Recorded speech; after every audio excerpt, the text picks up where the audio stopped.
Halo sahabat petani Nusantara, bertemu lagi kita di channel ini dan semoga kabarnya sahabat tani semua dalam keadaan sehat-sehat, tetap semangat dan salam sukses buat kita ke depannya. Nah, jadi baik sahabat tani, pada video kali ini kita akan membahas yaitu sterilisasi lahan sebelum dilakukan penutupan mulsa sahabat tani ya. Jadi sahabat tani, sterilisasi lahan ini sangat penting ataupun kunci pencegahan patogen tanah sebelum dilakukan penanaman di lahan ini sahabat tani ya. Nah, jadi sterilisasi lahan ini bertujuan untuk membasmi jamur dan bakteri. Nah, jadi sterilisasi lahan sebelum tutup mulsa ini teman perlu kita terapkan di lahan yang akan kita tanamin, terutama di lahan saya ini yang akan nantinya saya tanamin cabai dan tomat.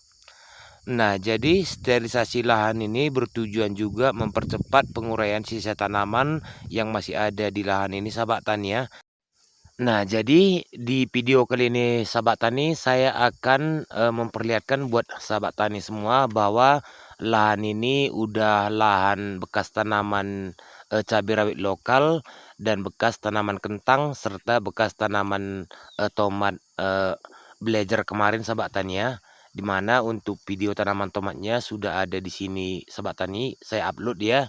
Nah, jadi kita naik ke atas ini sahabat tani, akan saya tunjukkan bekas tanaman TM Blazer yang kemarin sahabat tani ya. Nah, jadi kalau nggak salah sahabat tani mulai dari ujung sana ya, ujung kopi sana. Nah, seperti yang saya tunjukkan pada video ini ya. Nah, sampai ke sana teman ya, sampai dari sini ke sana itu kemarin bekas tanaman tomat Blazer dekat pisang sana itu.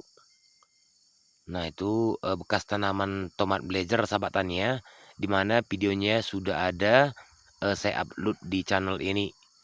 Nah, jadi untuk lahan kentang kemarin sahabat tani, yaitu yang sebelumnya juga udah saya sampaikan bahwa ada 5 baris ya. Nah, seperti yang saya tunjuk ini teman, ini 5 baris bekas tanaman kentang sahabat tani ya.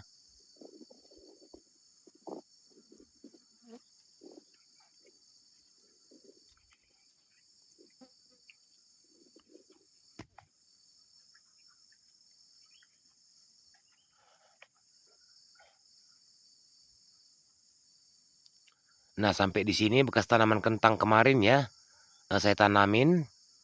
Nah, jadi mulai dari sini sahabat tani sampai ke ujung sana yang bedengannya ini teman, ini kemarin bekas cabai rawit ya, bekas cabai rawit lokal juga teman-teman.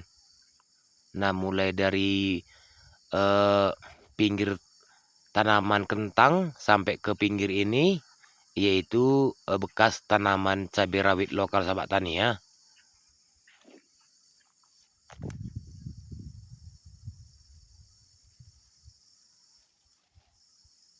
Nah, jadi untuk bekas tanaman cabai ini kemarin teman, yaitu ada sekitar ini ya 7 bedengan, yaitu bekas tanaman ini cabai rawit lokal.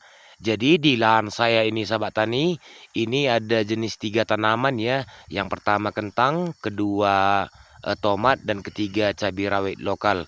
Nah, jadi oleh sebab itu sahabat tani, sterilisasi lahan ini sangat perlu saya lakukan ataupun perlu saya terapkan di lahan ini ya, agar nantinya tanamannya ini tumbuh sehat dan terhindar dari penyakit layu. Nah, jadi untuk sterilisasi lahan ini teman sangat perlu kita lakukan ya, dimana untuk sisa tanaman masih ada seperti ini, dimana kemungkinan jamur masih ada di sini sahabat tani ya. Jadi perlu kita lakukan sterilisasi, pemberian bakteri dan jamur baik ke tanah kita sehingga nanti sisa tanaman yang ada di sini bisa terurai dengan cepat sehingga menjadi nutrisi bagi tanaman yang akan kita tanam di lahan ini.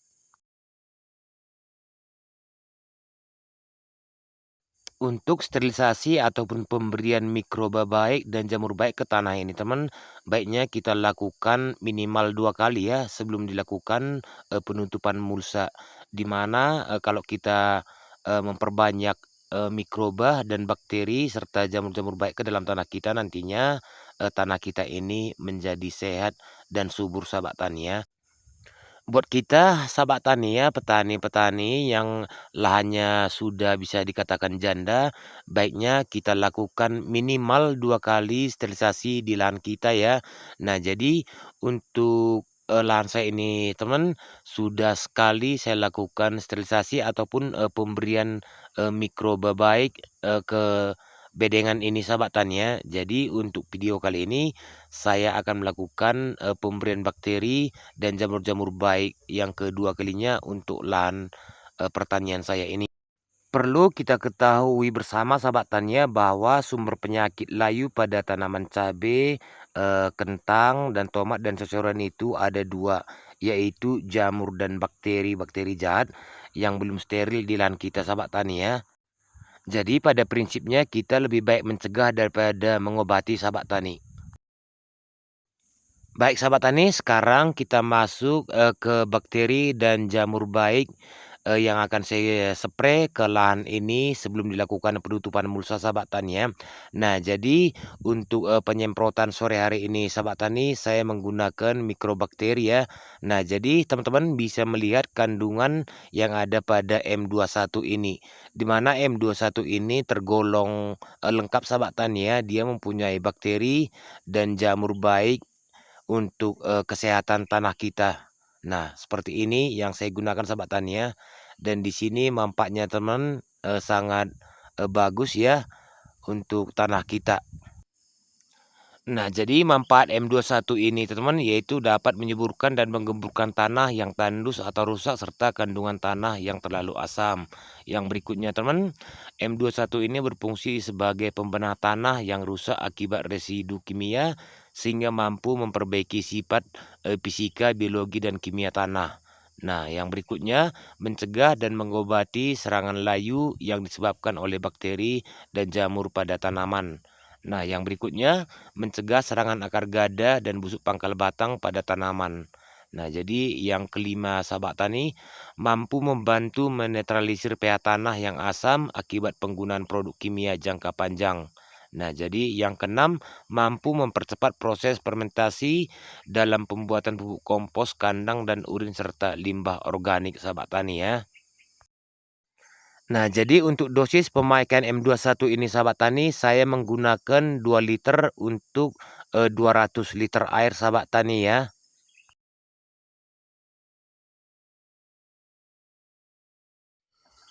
Nah, jadi untuk cara penyemprotan bakteri dan jamur ini teman, karena dia, organik, baiknya kita lakukan pada sore hari sahabat tani ya.